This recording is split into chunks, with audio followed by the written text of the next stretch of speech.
sounds bad. It just sounds like somebody's taking everything. No, they're not taking everything from you. If you're already in, like, say you're in Looney Tunes position, and you've already started to do some things to put yourself in and understand your revenue streams and all the areas where you make money in. Well, now that gives you some negotiating power. But you got to have a revenue stream. You can't just say that potentially these areas will exist, because the whole reason that the label is taking this position with you is because they feel like they built this brand over 30 years, right? And this brand is a solid brand. And they've seen people go off and get all kind of endorsement deals and all kind of other kind of deals just by having that brand.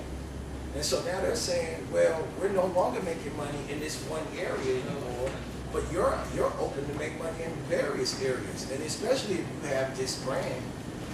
So we want to participate in all these other areas. Now, how do you get us to scale back? Show us that you're already in play in these areas, and we'll be willing to give some leads.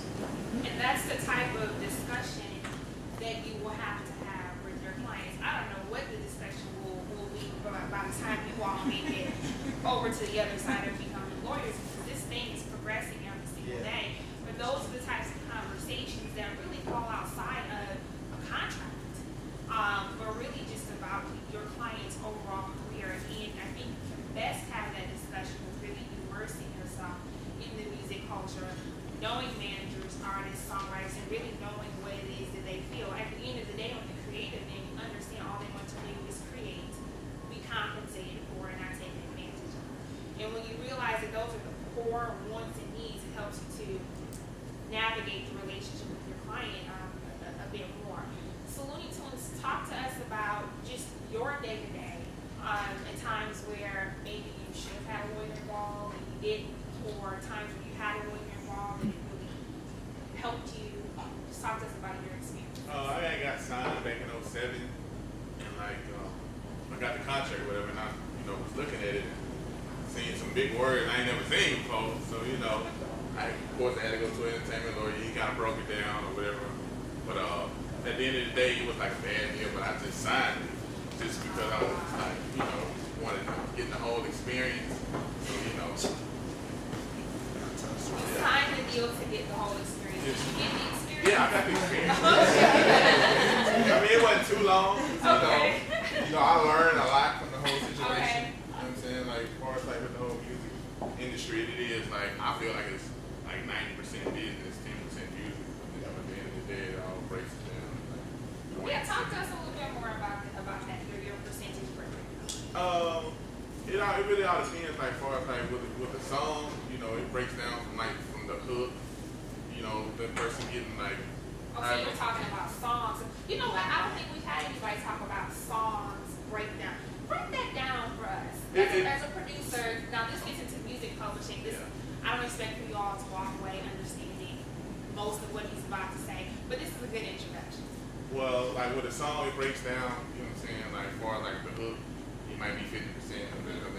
With each song, the beat, if one person did the beat, it might be 50%, and then it all depends on how many artists is on the song. So it really kind of breaks down for like the whole little split sheet, and like agreement of, or like when the song start making money, who goes, what, and all that. And that's like entertainment, lawyers stepping in, kind of, Okay, I'm glad you brought that up. And basically, what he's talking about, as a producer or even as an artist, when you go in and create a song, sometimes if you read the liner notes or the credits to the song, you'll see that various people are responsible for creating the song.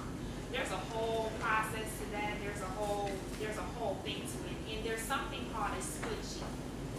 Basically, it's the document that producers and songwriters are supposed to have, and they usually don't.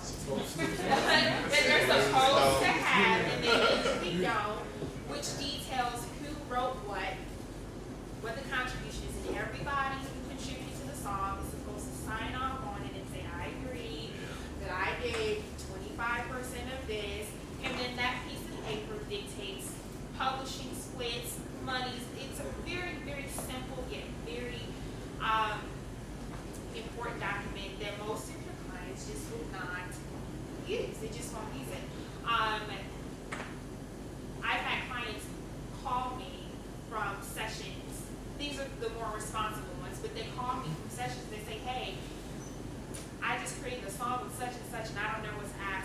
what should I ask for? And I wasn't there at your session. I don't know what it is that you did. And they said, well, I did part of the hook, and then I did a verse on this. And I'm so glad you brought up this point. And that's a conversation that you'll have to have with your client well before they get into the sessions, if you can. Saying, hey, there's this thing called split sheet. I'm going to run off some copies for you. Keep them with you because you'll need to use them. And this is how you need to fill it out. Very fundamental things. And I think lots of lawyers overlook just that piece of information. So definitely write your notes. Split sheets, you can get familiar with them now. You can Google search them. I can give you the actual splits generally work like verses are 10%, hooks are 20%. So you usually have 3 verses and you have a bridge, that's 3%, that's 30%. So then you got 20%, which is your hook, and then you have your composition, your music composition, which is a total 50% to whoever makes the music, unless their only split would be with the sampler. Whoever, if they use a sample, if they don't use a sample, or whoever created the whole. So that's how you usually break down that split. It's been known that some people will break it down to 15%, and then they might count another part of that differently, count those verses or whatever differently.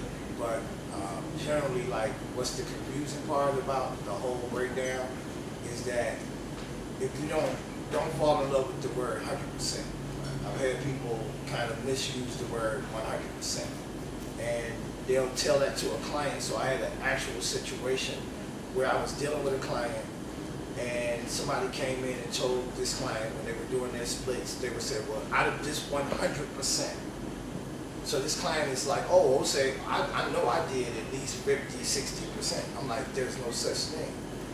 You did, I had to come in and say, what you did was, you wrote part of the hook, and you wrote a B section, which is 5% of the verse, on each verse. So that's 10% plus another 10% on your split on the hook. So that's 20%.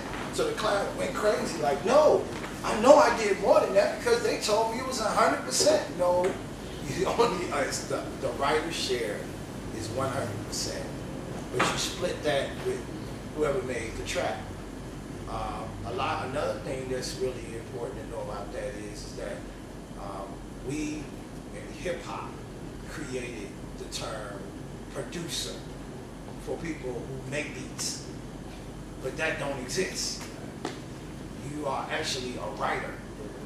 You are not a producer. But we created that way because what happened was in hip hop, we have our own terminology. So our people are always saying, look, I created the beat, I'm in the studio telling them what to do, I'm doing all the work, I'm gonna do everything myself so I can cut down on having to give away this money. Right? So people who don't know that you still have to be able to produce the vocals, you still have to understand engineering, you still have to understand all the different parts of this whole equation is what really makes you a producer. And deliver, not necessarily play, but deliver a finished product based on your knowledge of how all this is supposed to work together. And some people don't have no knowledge about how this is supposed to work together. They just made a beat and go, I'm the producer. So when they show up to the lawyer to negotiate their thing and somebody says, I'll give you a co-production credit, they be like, what you mean? I produced it. No. Somebody else came in and vocally produced this song. Somebody else came in, and then it gets into a lot of gray areas because this is what people don't understand. This is what y'all's job is going to be to know these things, to help your client understand it.